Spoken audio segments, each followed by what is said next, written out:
It's a very interesting question, and I think you have rightly pointed out at apparent contradiction in these two things.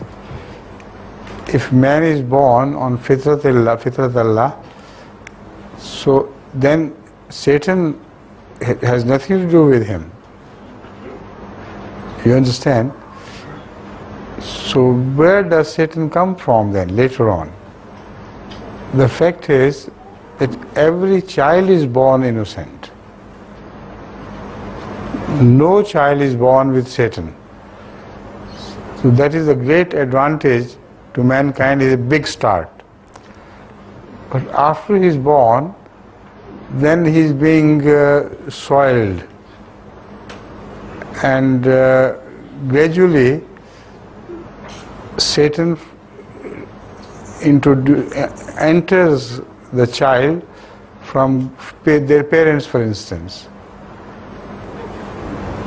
They unfortunately have gone far away from the time when they were born into a wilderness where they were polluted. So most often this pollution comes from their fathers, parents. This goes deep into the child and gradually turns the child into a sinful person rather than the one innocent. So that Satan runs into the blood. That also indicates that it is the blood which he has inherited from his parents, not in the beginning, but later on it begins to work. So I know it's a very difficult question, but it is, my answer is correct. There is no other way to resolve it. That you have to be aware that in your blood there is running the parent stream from generations. And in that blood there is a tendency of rebelling against God.